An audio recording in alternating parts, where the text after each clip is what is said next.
आज होली है 3 फरवरी 1967 प्रातः क्लास। रूहानी बाप रूहानी बच्चों को समझा रहे हैं।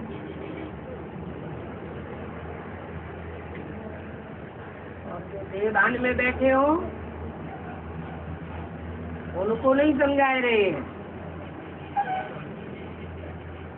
जो रूहानियत की स्टेज में बैठे हैं उनको समझा रहे हैं। और रूहानी बाप कहाँ से आए हैं?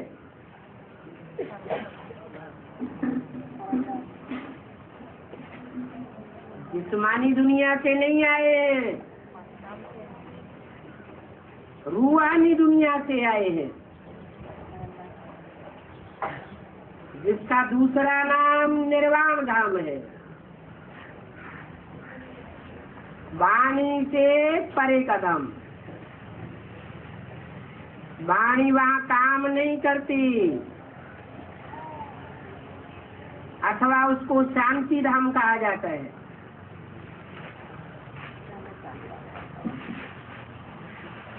ये है तो गीता की बात।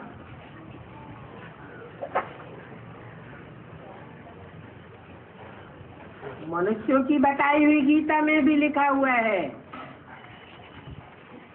मैं कहाँ का रहने वाला हूँ? न तद्भासयते सूर्यो न शशांको न पावक यद्गत्वा न निवर्तन्ते तद्धाम परमं मम। जहाँ सूरज चांद सितारों का प्रकाश नहीं पहुँचता, जहाँ पहुँच करके आत्माएं फिर इस मृत्युलोक में वापस नहीं आती, वो मेरा परम धाम है। मैं वहाँ का रहने वाला हूँ। तो गीता की बात है ना। तुमसे पूछते हैं ये ज्ञान कहाँ से आया? बोलो। ये तो वही गीता का ज्ञान है जो पहले महाभारत युद्ध के बीच दिया गया था।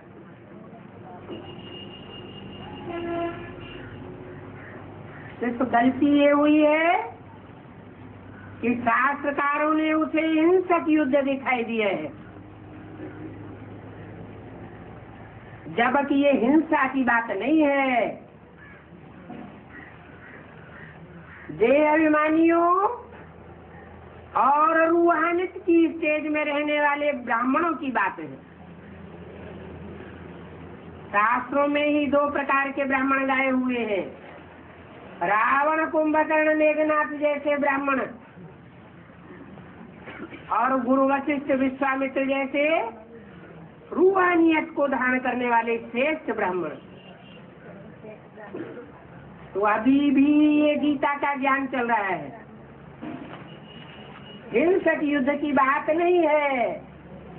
रूहानियत और जिस्मानियत की लड़ाई है। ये ज्ञान और अज्ञान की लड़ाई है। वही गीता का एपिसोड चल रहा है जो 5000 वर्ष पहले चला था। शास्त्रों में भी लिखा हुआ है। 5000 साल पहले महाभारत युद्ध हुआ था और भगवान ने आकर के ये गीता ज्ञान दिया था। सिर्फ गलती ये कर दी है कि शास्त्रों में दिखाई दिया है कि महाभारत युद्ध द्वापर के अंत में हुआ। अब भगवान अगर द्वापर के अंत में आवेगा तो क्या पापी कलयुग की स्थापना करा के जावेगा? भगवान पाप की दुनिया बनाने के लिए नहीं आता है। भगवान तो पुण्य आत्माओं की दुनिया सतयुग स्थापन करने के लिए आता है।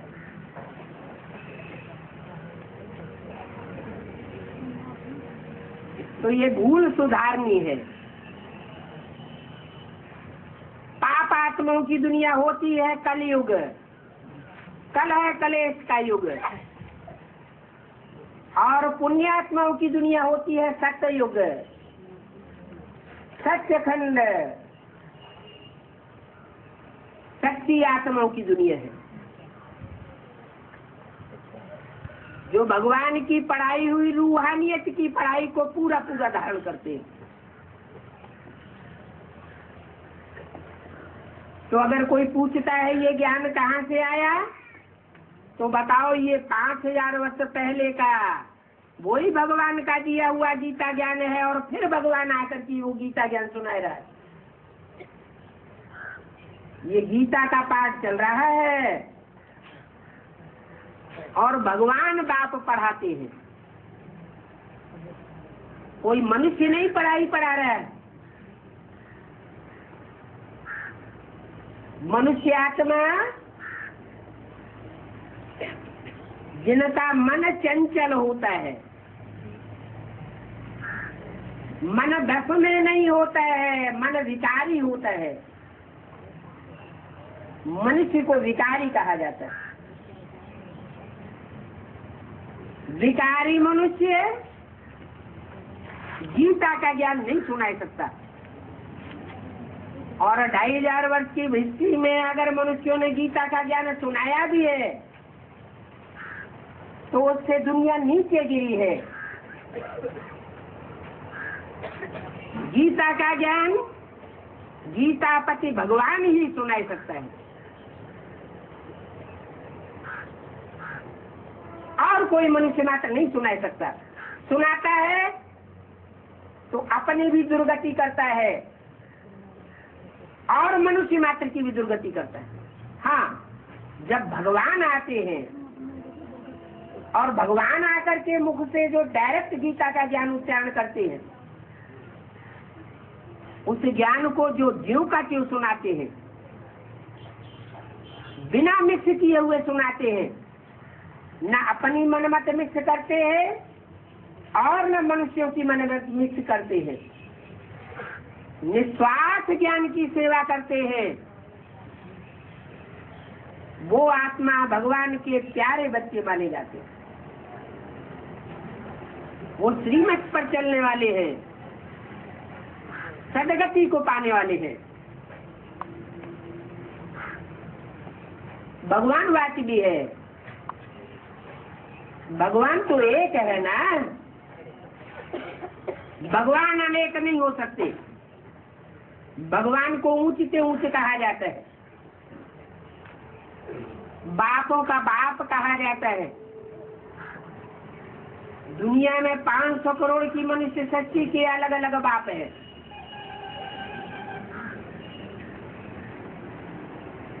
और जो भी धर्म है उन धर्म पिताएं, उन धर्मों के धर्म पिताएं अलग अलग बाप है। वो भी महान धर्म पिताएं हैं। ग्रेट फादर्स कहे जाते हैं, लेकिन उनका भी कोई ग्रेट ग्रेट ग्रैंड फादर है। वो इस सृष्टि पर आया हुआ है।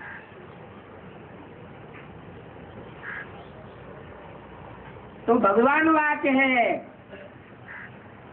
और वो एक ही है। वो शांति का सागर है।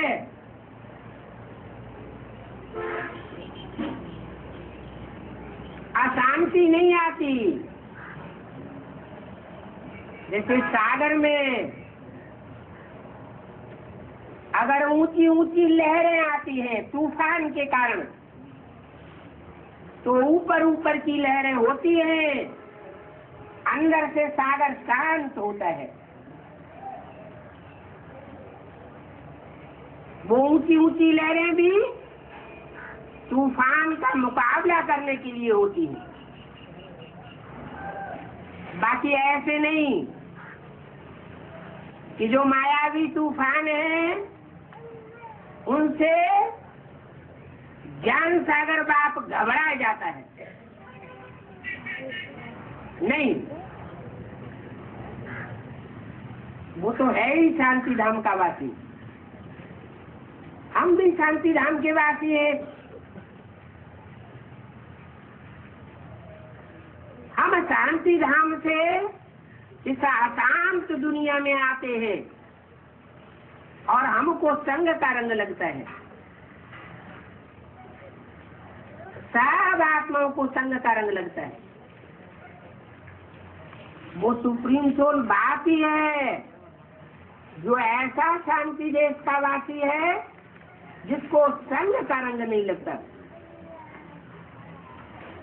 बात समझाते हैं। ये पतित दुनिया है। पतित दुनिया में सब पतित है, एक भी पावन नहीं। और मैं जब इस धरती पर आता हूँ और पतितों को पावन बनाने के लिए जो राजयोग सिखाता हूँ, उस राजयोग से जो नई दुनिया बनी है उसमें सब पावन देवताएं होते हैं, एक भी पतित नहीं होता। तुम भी जानते हो बरोबर हम आत्माएं तमो प्रधान है।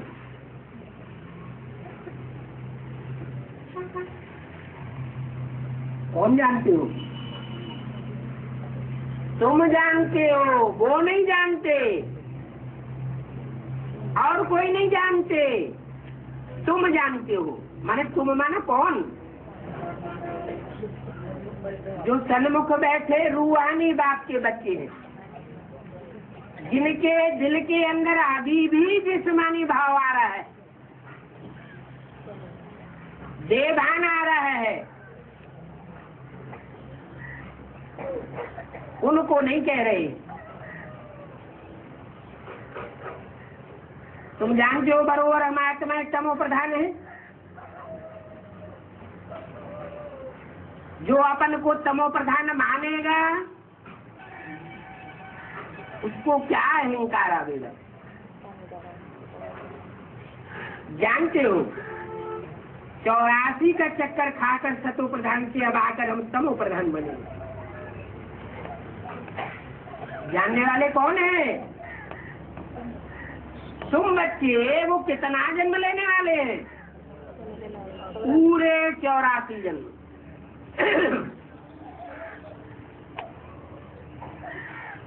जो 83 जन्म लेने वाले हैं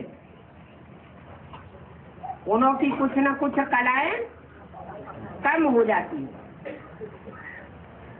भगवान बाप के आने पर उन्होंने पूरा पुरुषार्थ नहीं किया,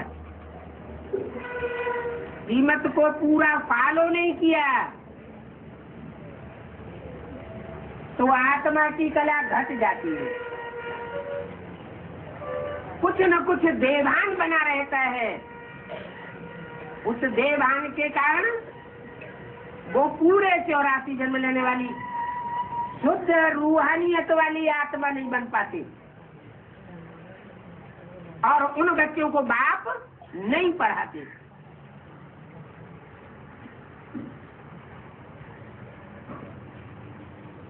वो बाप से डायरेक्ट पढ़ाई नहीं पढ़ते। इसलिए मुरली में कहा है जो मेरे सन्मुख आकर के 2 शब्द भी सुनेंगे वो स्वर्ग में क्यों नहीं आवेंगे? माना बाप के सन्मुख आकर सुनने वाली आत्माओं की संख्या सिर्फ 9 लाख है। 4.5 लाख अपने शरीर की आंखों से सन्मुख बैठ करके बाप को देखते हैं और कानों से सुनते हैं, और जो बाकी 4.5 लाख हैं वो प्रवेश करके उन साकार शरीरधारियों में प्रवेश करके पढ़ाई पढ़ते हैं। यहाँ बुद्धि रूपी क्षेत्र में प्रवेश करते हैं और सतयुग में उन्हीं आत्माओं के गर्भ में प्रवेश करते हैं। टोटल मिला के 9 लाख आत्माएं हैं जो पूरे 84 जन्म लेती हैं।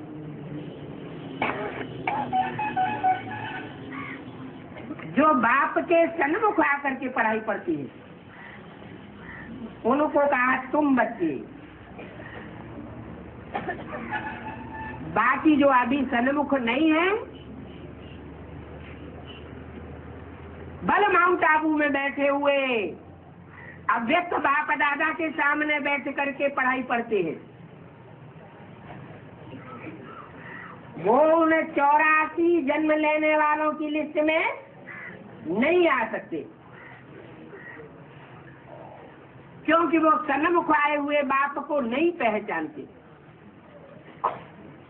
तुम जानते हो कि हमने पूरे 84 जन्मों का चक्कर खाया है। 84 जन्मों में शुरुआत में हम सतो प्रधान देवता थे और अभी तमो प्रधान बने।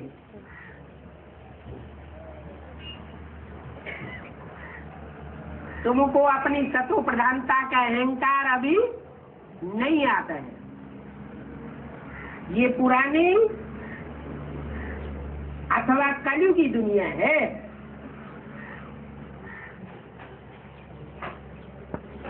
ये नाम सब अभी के हैं। पुरानी दुनिया के बाद फिर नई दुनिया होती है। भारतवासी इस बात को जानते हैं कि जब महाभारत लड़ाई लगी थी तभी नई दुनिया बनी थी। उस नई दुनिया को कौरवों ने नहीं स्थापन किया था, यादवों ने नहीं स्थापन किया था। किसने स्थापन किया था? पांडवों ने स्थापन किया था, भगवान की मदद से, भगवान की श्रीमत पर। कहाँ स्थापन किया था? यमुना के कंठे पर। शास्त्रों में उस स्थान का नाम क्या दिया हुआ है? धर्मराज युधिष्ठिर ने पांडवों को साथ लेकर के जो दुनिया स्थापन की थी, जो संगठन बनाया था, उसका नाम शास्त्रों में क्या दिया है? जोर से बोलो। इंद्रप्रस्थ। नाम क्या दिया? इंद्र। इंद्र माना राजा। बरसात बरसाने वाले को देवताओं का राजा के रूप में दिखाया हुआ है ज्ञान की बरसात। तो जब ये महाभारत लड़ाई लड़ी थी तब पांडवों ने इंद्रप्रस्थ नगरी की स्थापना की थी दिल्ली में। वो यादगार पांडवों का किला टूटा फूटा अभी भी बना हुआ है। वो तो मनुष्यों का बनाया हुआ यादगार। भगवान आकर के हम बच्चों से कोई स्कूल में अलमारियों वाली दुनिया नहीं बनवाते हैं। ऐसे नहीं कि भगवान आकर के माउंट आबू में ईंटों का सुखधाम और शांति धाम बनवाते हैं। नहीं, ये तो चैतन्य दुनिया के संगठन की बात है, जिसका नाम रखा गया इंद्रप्रस्थ।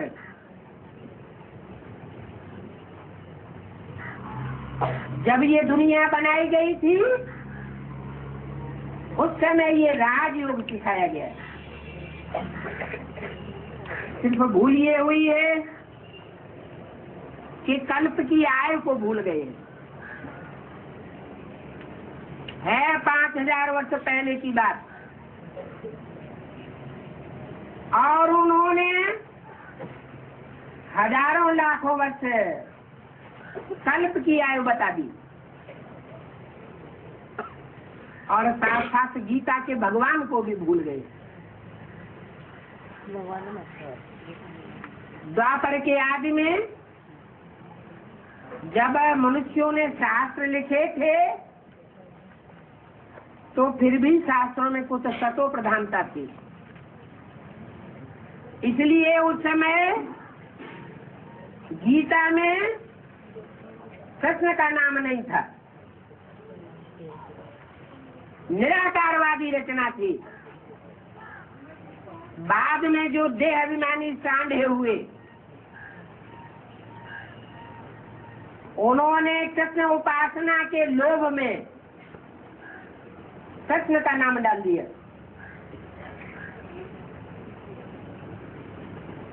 और वो अभी भी शूटिंग करते हैं। जिन्होंने कृष्ण का नाम डाल दिया वो अभी भी ब्राह्मण हैं, जो कम कलाओं के देवता बनने वाले हैं। वो ये शूटिंग कर देते हैं ताकि ये पता चल जाए कि ये भूल किसने की थी। गीता के भगवान का जो चित्र बनाया हुआ है पुराना, मनुष्यों के द्वारा बनाया गया हुआ, उन मनुष्यों ने खुद ही ये भूल कर दी। गीता का भगवान कौन पूछते हैं, चित्र बना देते हैं। एक तरफ शिवलिंग का चित्र दिखाते हैं और दूसरी तरफ कृष्ण का चित्र दिखाते हैं, कृष्ण बच्चे का चित्र, और पब्लिक से पूछते हैं गीता का भगवान कौन।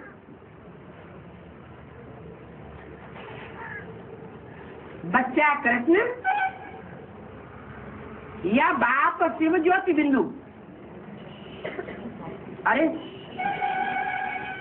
शिव ज्योति बिंदु गीता का ज्ञान कैसे सुनावेगा? और कृष्ण के लिए कहते हो कि कृष्ण गीता का भगवान नहीं है, तो गीता का साकार में भगवान कौन है? कृष्ण की आत्मा इस समय कौन है? जिसने सन 68 में शरीर छोड़ दिया, 68 में, उसका नाम क्या है? दादा लेखराज ब्रह्मा। तो गीता का साकार भगवान कौन हुआ? जिसके मुख से गीता ज्ञान सुनाया गया। कोई भी बच्चा बुद्धि होगा वो भी समझ लेगा कि ये गीता का भगवान किसको साबित करते हैं। मुख से कहते हैं गीता का भगवान कृष्ण नहीं है, वो बच्चे के रूप में चित्र में दिखाई दिया है। वास्तव में बच्चे की बात नहीं है, बच्चा बुद्धि के रूप में पार्ट बजाने वाले की बात है। दादा लेखराज ब्रह्मा, जिनके मुख से 18 अध्याय गीता सुनाई गई, या कहो वेदवाणी सुनाई गई, वो कृष्ण की आत्मा ने बच्चा बुद्धि होने के कारण उसके गुह्यार्थ को नहीं समझा। उन्होंने ये समझ लिया कि सतयुग में पैदा होने वाला कृष्ण गीता का भगवान नहीं हो सकता है, निराकार ज्योति बिंदु शिव गीता का भगवान है। अरे शिव बिंदु बिंदु आत्माओं का बाप है या कोई दूसरा संबंध बनता है? बिंदी बिंदी आत्माएं सब आपस में भाई भाई, और उनका बाप सुप्रीम सोल शिव जो आत्माओं को अपना परिचय और बाप का परिचय देने वाला है, वो है उनका बाप। दूसरा कोई संबंध बनता ही नहीं। वो सुप्रीम सोल शिव जब साकार शरीर में प्रवेश करता है तो दूसरे दूसरे संबंध बनते हैं। उन दूसरे संबंधों में एक मुख्य संबंध है पति और पत्नी का। तो जब परम धाम छोड़ करके सृष्टि पर आता है तो किसी माता के तन में प्रवेश करके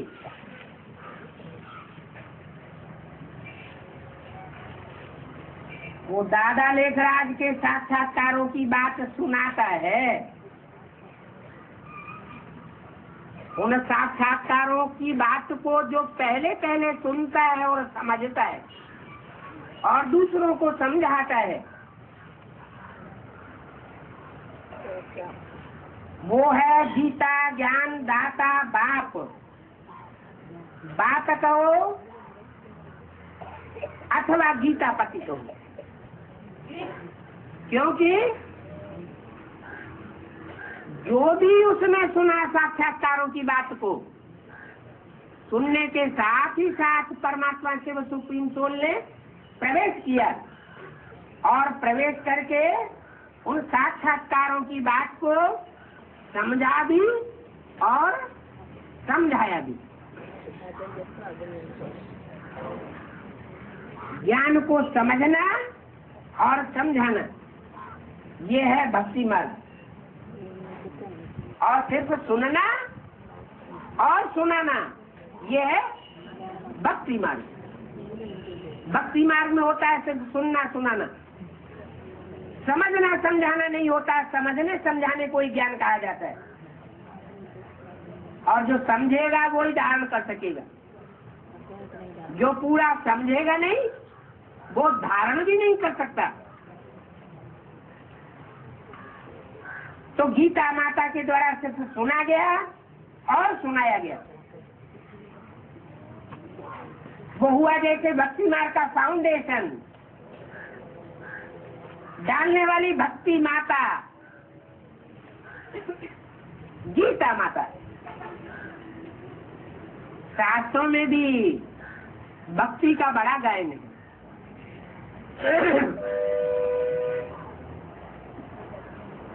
वो भक्ति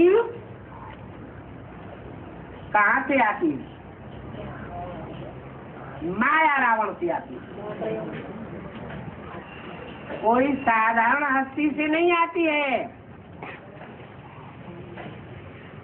सुप्रीम सोल भगवान शिव इस सृष्टि पर आता है तो सर्वशक्तिवान बन के आता है, और जब आता है तो जो पहली पहली आत्मा पहले पहले सरेंडर होती है मन बुद्धि से, वो कौन आत्मा होती है? माया देवी।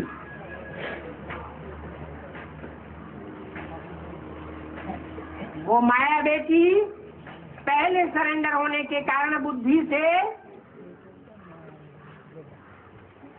सर्वशक्तिवान का टाइटल ले लेती है।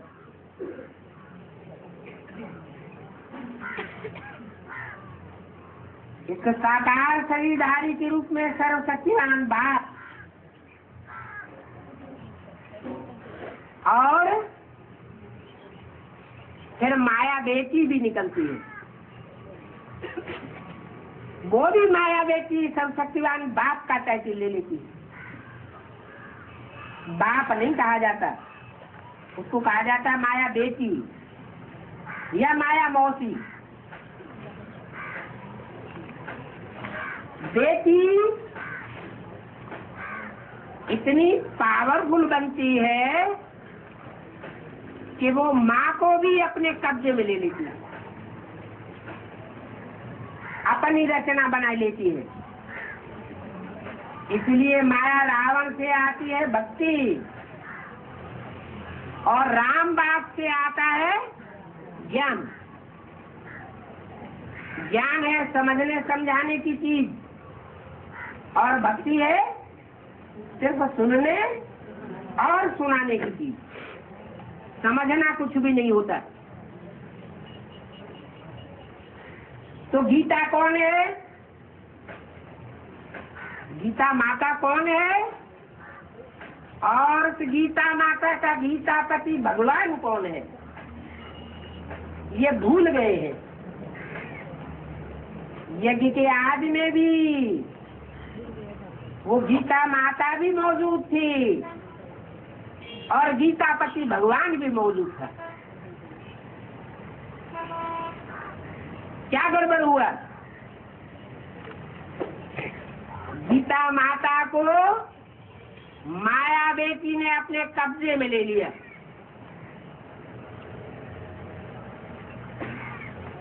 आदमी और जो भी मायावी धर्म थे और मायावी धर्मों के फॉलोअर्स ब्राह्मण थे, जो जन्म जन्मांतर दूसरे धर्मों में कन्वर्ट होते रहे हैं,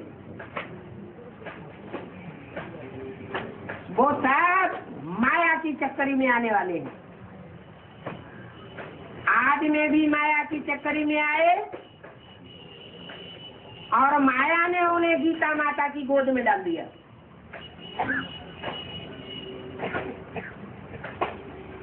गीता माता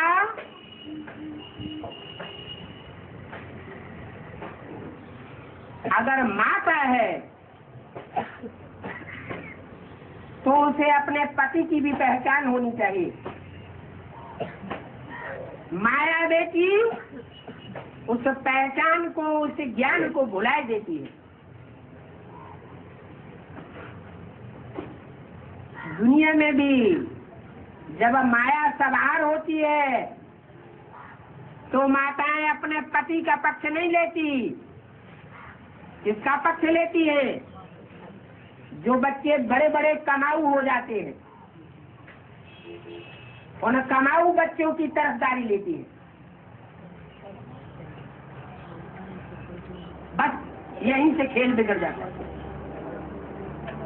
इसलिए बोला, स्थापना के साथ साथ यज्ञ कुंड से विनाश ज्वाला प्रज्वलित हुई।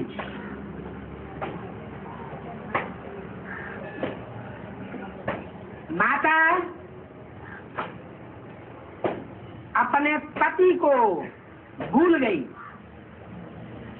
और कृष्ण बच्चे को, जो दादा लेखराज की आत्मा थी यज्ञ के आदि में,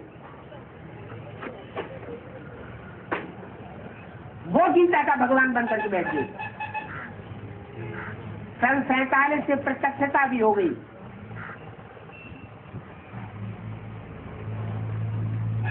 सन 47 से क्यों प्रत्यक्षता हुई?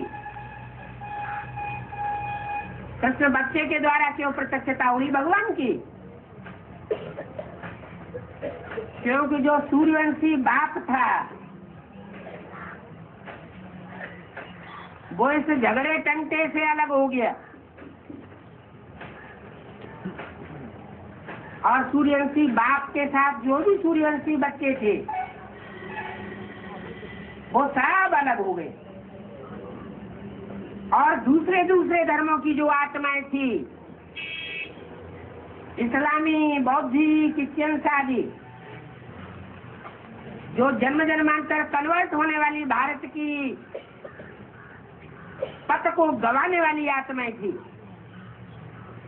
भारतवासियों को धोखा दे करके दूसरे देशों में जाने वाली आत्माएं थी, वो यज्ञ के अंदर रह गई और उन्होंने गीता माता की गोद में परवरिश लेना शुरू कर दिया।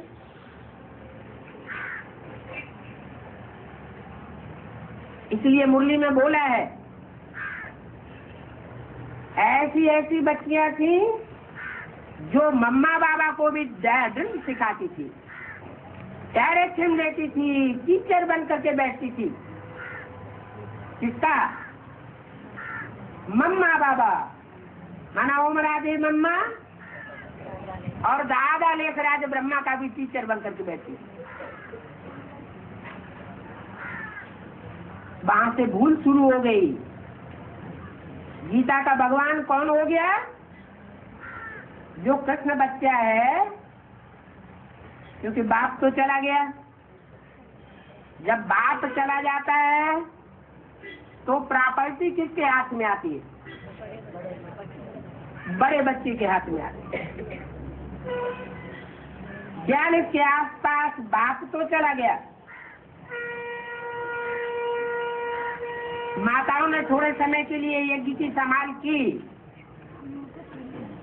लेकिन जब बच्चा थोड़ा बड़ा हुआ तो सन 47 में 46 में सुप्रीम सोल शिव ने उसमें प्रवेश कर लिया। राम फेल हो गया और कृष्ण बच्चा उस समय आरंभिक एग्जाम में पास हो गया। तो सुप्रीम सोल शिव ने उसका आधार लिया और ज्ञान सुनाना शुरू कर दिया। बोला है, मालूम कैसे पड़ता है इनमें बाप भगवान है? जब ज्ञान देते हैं तो पता चलता है। अच्छा, सुप्रीम सोल बाप ने कृष्ण बच्चे में ही क्यों प्रवेश किया? माताएं भी तो थी, माताएं भी तो पति की ही होती है। माता का टाइटल तो मिलता है तब जब पतितपना आ जाता है। तो माताओं के द्वारा भगवान क्यों नहीं प्रत्यक्ष हुआ?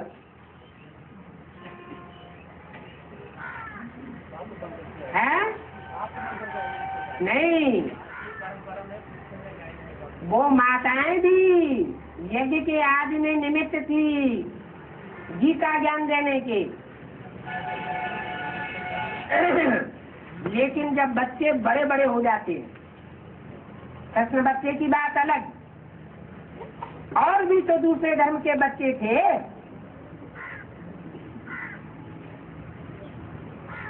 उन बच्चों ने उस माता के वर्चस्व को धीरे धीरे समाप्त करना शुरू किया। रिजल्ट ये हुआ कि वो माताएं भी कारण अकारण यज्ञ छोड़ करके चली गई। राम फेल हुआ तो राम के साथ साथ सीताएं भी फेल हो जाती। भक्ति मार्ग में 2 प्रकार की सीताओं का गायन है। रावण जब सीता का हरण करने के लिए आया तो राम ने सीता असली को छुपाए दिया। बोला, तुम पावक में करो निवासा, तब लगी करो निशाचर नासा। असली सीता से बोला, पावक माने अग्नि, योग अग्नि में तुम निवास करो, तब तक मैं इन निशाचरों का, दुष्टों का ज्ञानवानों से संहार करता हूँ। तो असली सीता को छुपाए दिया गया, माया नहीं। और सोने की सीता, मैटेरियल सीता को मूर्ति बना करके रख दिया गया। रावण आया तो सब सोने की सीता को उठा के ले गया। सोना माने सच्चाई, लेकिन जड़ बुद्धि। प्रकृति का रूप होता है जड़त्वमयी। तो दोनों सीताएं यज्ञ के आदि में थी कंट्रोलर, और इन आतताई विधर्मियों के प्रकोप से यज्ञ छोड़ करके उनको जाना ही पड़ा। बाद में शरीर छूट गया होगा। मुरली में भी बोला है, जब पाकिस्तान बना तो तुम्हारा जन्म भी हुआ ना, तो सन 47 में पाकिस्तान बना। 47 में जब पाकिस्तान बना तो जरूर है जो लक्ष्मी नारायण बनने वाली आत्माएं हैं उनमें से कोई एक ऐसी आत्मा जरूर है जिसका शारीरिक जन्म हुआ।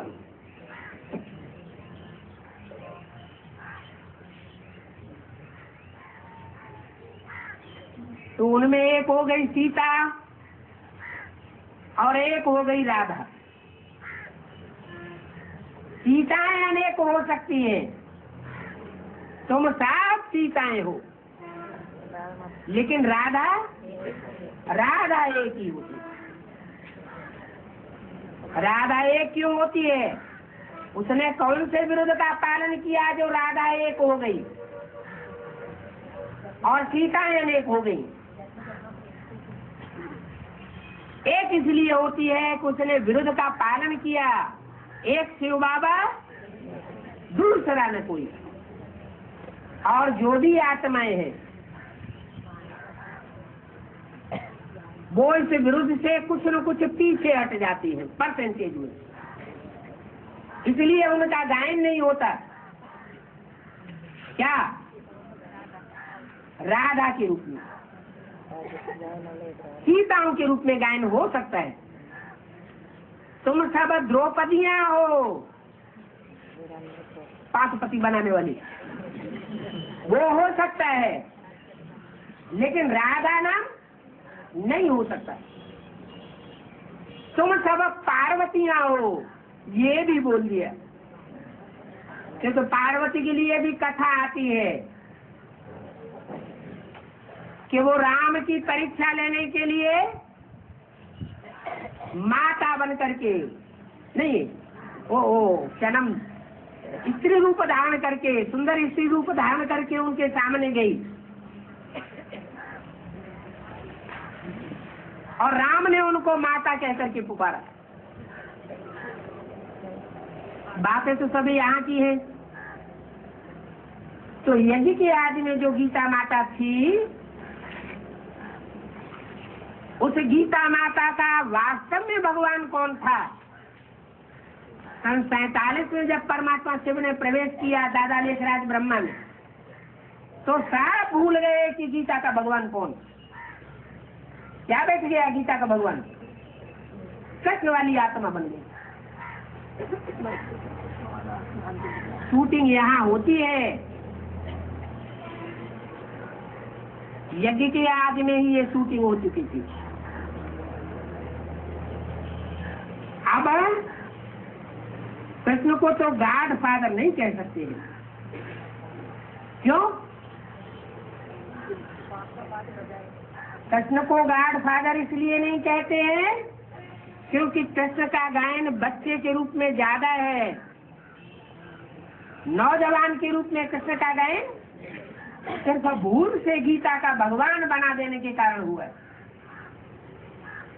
कृष्ण बच्चा अर्थात बच्चा बुद्धि का पार्ट बजाने वाला। जैसे सन 66 में मुरली में घोषणा की 10 वर्ष के अंदर पुरानी दुनिया का विनाश हो जाएगा और नई दुनिया की स्थापना हो जाएगी, तो कृष्ण बच्चे ने और उनकी सरपरस्ती में जो भी ज्ञान लेने वाले ब्रह्मा कुमार कुमारी थे, उन्होंने क्या समझा है? स्थूल विनाश सन 76 में हो जाएगा, सारी दुनिया 500-700 करोड़ की खलास हो जाएगी और लक्ष्मी नारायण का राज्य आ जाएगा।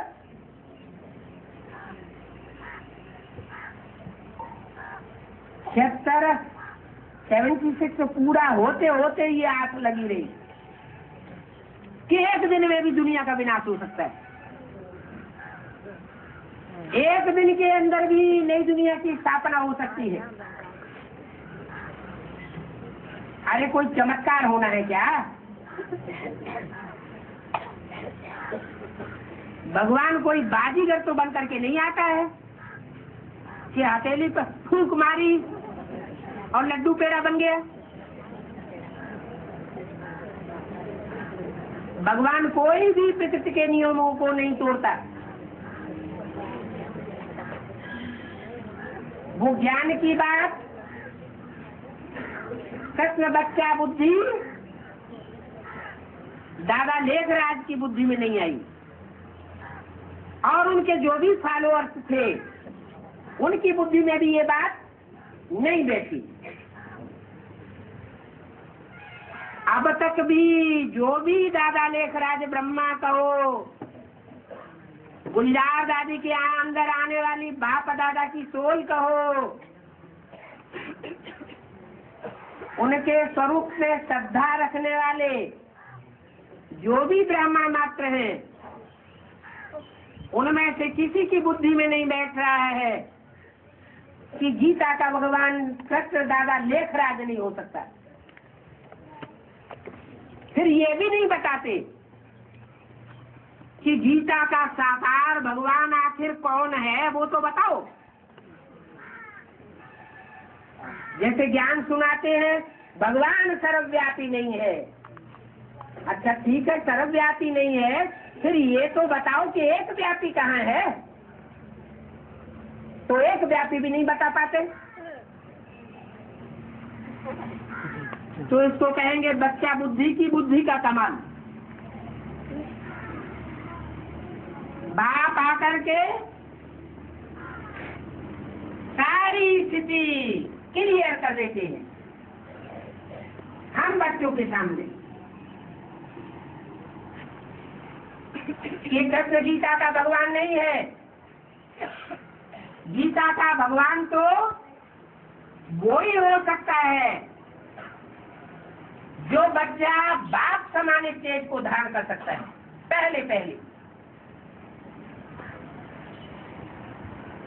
पहले नंबर को अर्जुन कहा जाता है, जो होते तो अर्जुन कहा जाता है।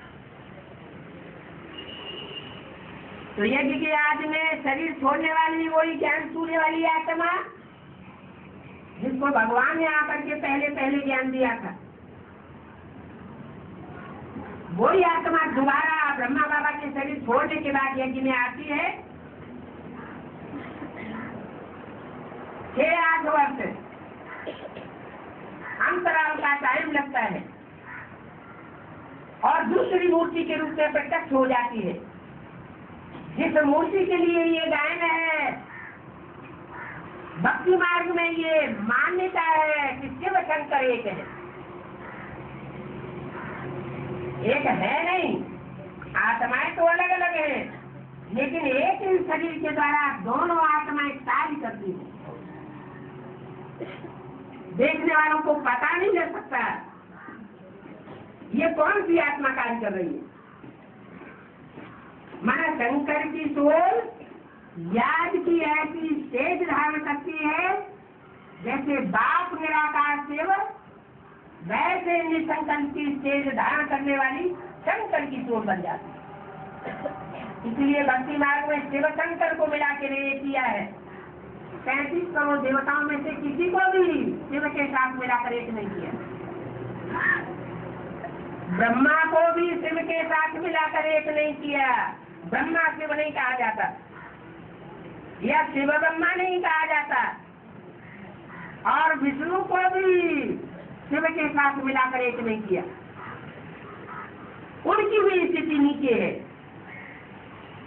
शिव विष्णु नहीं कहा जाता, क्या कहा जाता है? शिव शंकर। जहाँ भी शिव का नाम लिया जाएगा, शिव के साथ शंकर की मूर्ति को जरूर जोड़ेंगे। क्यों? क्योंकि शिव को ज्ञान सुनाने के लिए कोई मुकर्रर रथ चाहिए। ब्रह्मा का तन लेते हैं, लेकिन ब्रह्मा तो अनेकों के नाम है। यज्ञ के आदि में 2 माताएं थी, वो भी जैसे ब्रह्मा हो गई। सन 47 में दादा लेखराज में प्रवेश किया, ज्ञान सुनाया, वो भी ब्रह्मा हो गया।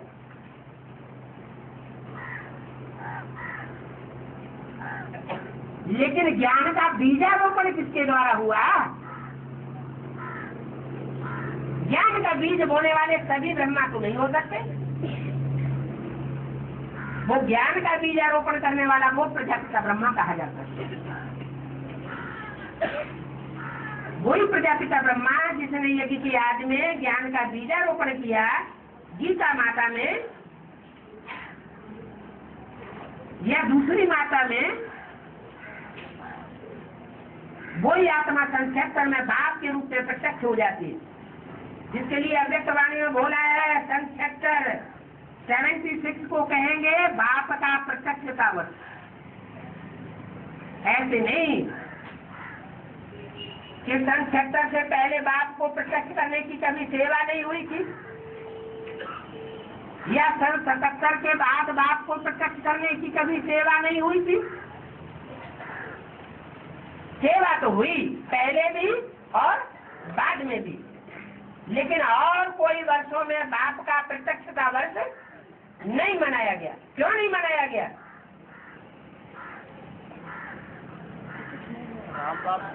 क्योंकि राम वाली सोल के अंदर सुप्रीम सोल बाप बन करके 76 में ही प्रत्यक्ष हुआ, ब्राह्मणों की दुनिया के बीच में।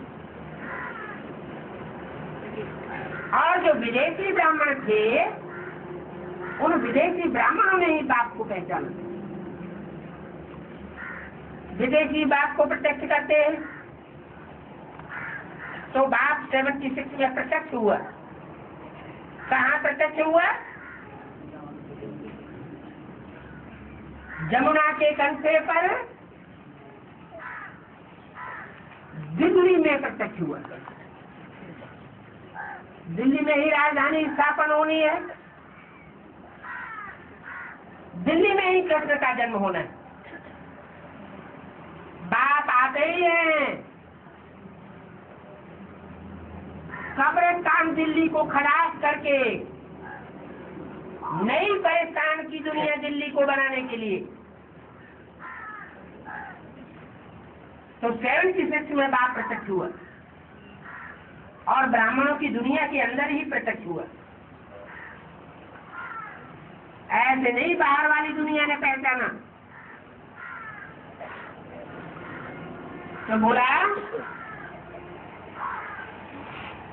कि आत्मा हमारी कहती है कि गॉड फादर तो एक ही है,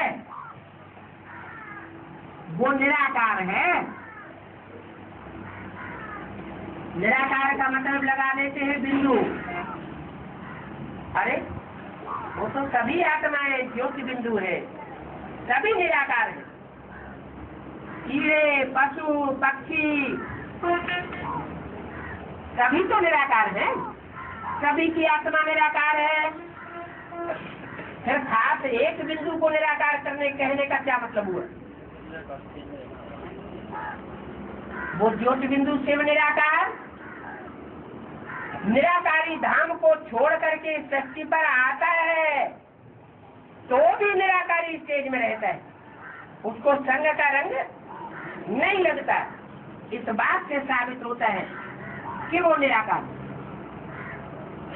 कोई कहे कि आप धर्म पिताएं निराकार नहीं आते हैं, इब्राहिम, बुद्ध, क्राइस्ट, गुरु नानक, ये इनकी निराकारी स्टेज नहीं होती है क्या? होती है, क्योंकि वो भी महान पिताएं हैं।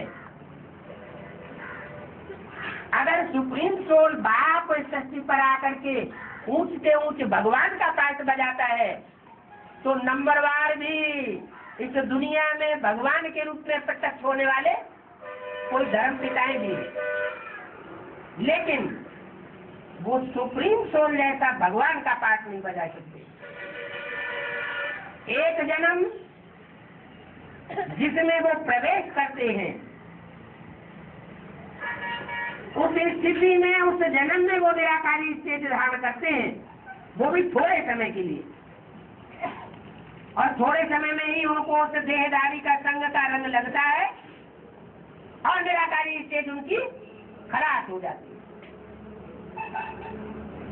चाहे वो कोई विवेकानंद की आत्मा हो, चाहे आचार्य रजनीश की आत्मा हो, चाहे कोई भी ऊपर से उतरने वाली आत्मा हो, वो थोड़े समय तक सतो प्रधान निसंकल्प की स्टेज में रह सकती है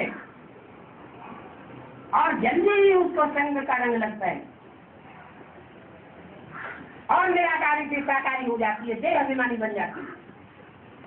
और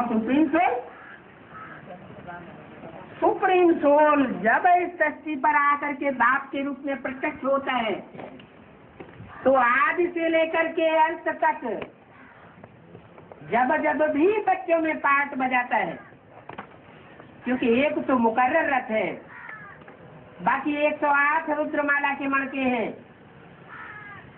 जिन रुद्राक्ष में भक्ति मार्ग में दिखाते हैं मुख लेने की यादगार मुख बने हुए हैं। उनका मुख टाइम टू टाइम शिव ने लिया है, तो जिन बच्चों में भी वो प्रत्यक्ष होता है अल्पकाल की उनकी निराकारी स्टेज जरूर बनती है, लेकिन सदा काल की नहीं बन सकती। जब शिव प्रवेश करके कार्य करता है तो निराकारी से, जब प्रवेश नहीं होता है तो साकारी से। प्रजापिता में मुकर्रर बताया हुआ है। मुकर्रर का मतलब ऐसे नहीं है कि हर समय सवारी करता है। भक्ति मार्ग में भी दिखाते हैं कि बैल पर शंकर सवार करता है, सवारी करता है और शंकर में शिव प्रवेश करता है। तो सदा काल प्रवेशता की बात नहीं है। जब ज्ञान सुनाता है उस समय की बात है। जब दृष्टि से सृष्टि सुधारता है उस समय की बात है। बाकी तो उनसे दूसरे बच्चों में भी प्रवेश करके सेवा का कार्य करना है, जो अभी भी कर रहा है। तो निराकार सेवक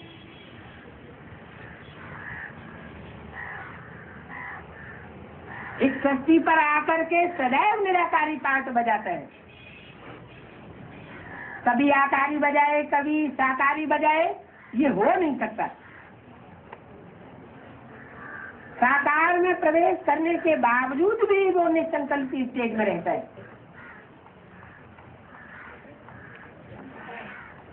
तो वो निराकार बाप कहते हैं, साकार शरीर में आकर कहते हैं, निराकारी स्टेज बच्चों के सामने प्रत्यक्ष करके कहते हैं, बच्चे मुझे याद करो। तो ऐसे निराकारी स्टेज वाले बाप को जो याद करेंगे उनकी स्टेज कैसी बनेगी? संग का रंग तो लगेगा। निराकार को याद करेंगे तो निराकारी स्टेज बनेगी। देवानी को याद करेंगे तो देवानी की स्टेज बनेगी। बात कहते हैं कि मैं निराकार सदगुरु अकाल मूर्त कहा जाता हूँ, मैं ही पतितों को पावन बनाने वाला हूँ।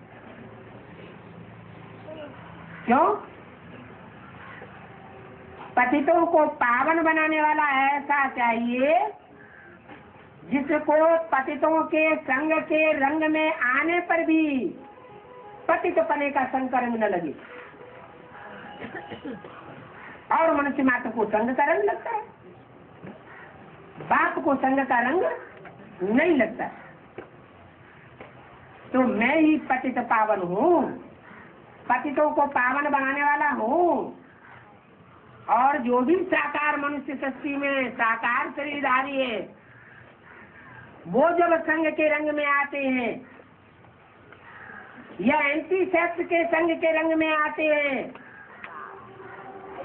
तो उनको संग का रंग लगता है और उनकी याद आने लग पड़ती है। याद आएगी, पतित को याद करेंगे तो क्या बनेंगे?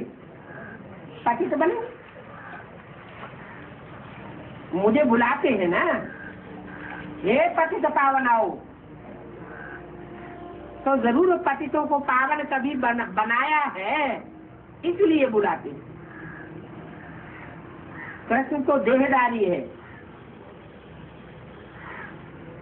देह का भान रखने वाला है। इसलिए जो निराकारी दुनिया बनती है, जो तुम बच्चे इस साकार सृष्टि पर परमधाम को उतारते हो, उस दुनिया में कृष्ण की सोल साकार शरीर से नहीं रह पाती। अगर वो भी साकार शरीर से रही होती तो फिर उसको देहधारी नहीं कहा जाता। निराकारी स्टेज को धारण करने वाले तुम सिर्फ 4.5 लाख बच्चे हो। 9 लाख सितारे आसमान में गाए हुए हैं। वो सितारे हैं आसमान के जड़ सितारे, और तुम बच्चे हो आसमान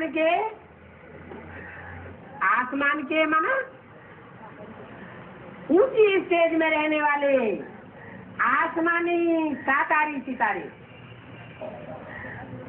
उनमें से भी 4.5 लाख हैं चंद्रमा की रोशनी में रहबरी में रहने वाले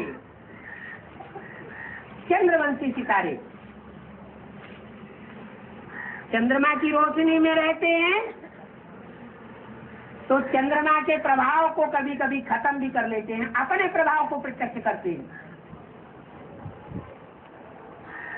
यहाँ तक अपने प्रभाव को प्रत्यक्ष करते हैं कि अहंकार में आकर कहने लग पाते हैं ब्रह्मा विष्णु शंकर कोई नहीं, हम आत्मा ही ब्रह्मा विष्णु शंकर। पोस्टर छपा दो त्रिमूर्ति का, त्रिमूर्ति के द्वारा शिव की स्थापना होनी है नई दुनिया की, हम हैं त्रिमूर्ति। अरे त्रिमूर्ति शिव कहा जाता है तो जो 3 मूर्तियों वाला शिव है उसकी 3 मूर्तियां तो शेर के रूप में जंगल में दहाड़ करती हुई भक्ति मार्ग में दिखाई जाती है। जब वो मूर्तियां दहाड़ करती हैं तो दुनिया में कोई मनुष्य मात्र नहीं है जो उनका मुकाबला कर सके। जैसे जंगल में शेर जब दहाड़ता है तो कोई भी जानवर की हिम्मत नहीं है उसका मुकाबला करने की, चाहे ब्रह्मा की मूर्ति हो, चाहे शंकर की दूसरी मूर्ति हो, और चाहे विष्णु की तीसरी मूर्ति हो। इसलिए मुरली में बोला है कि ब्रह्मा की मूर्ति तो अभी है, शंकर और विष्णु की मूर्ति कहाँ है? ये तीनों मूर्तियां बोलती हैं या नहीं बोलती है? गूंगी है क्या? ब्रह्मा तो बोलता है, विष्णु और शंकर क्यों नहीं बोलते? अरे जब वो प्रत्यक्ष होंगे तभी तो बोलेंगे, उनका टाइम लुधा हुआ है। ऐसे नहीं कि दूसरी मूर्ति शंकर की प्रत्यक्ष होती है तो ब्रह्मा की मूर्ति गुम हो जाती है तो वो बोलना बंद कर देती है। नहीं, बोलना बंद नहीं करती। एक ही शरीर के द्वारा दोनों आत्माएं बोलने का कार्य करती है। ब्रह्मा की सोल उर्फ कृष्ण की सोल अभी भी पढ़ाई पढ़ने का कार्य कर रही है। उसकी पढ़ाई पूरी नहीं हुई, उसकी बुद्धि में अभी भी बैठा हुआ है गीता का भगवान कृष्ण मैं ही हूँ साकार में, और साकार में गीता का भगवान कोई नहीं हो सकता। जिस घड़ी उनकी बुद्धि में ये बैठ जाएगा कि गीता का भगवान निराकार शिव शंकर भोलेनाथ है, उस समय वो माउंट आबू में गुलजार आदि में प्रवेश करने के लिए नहीं जाएगा।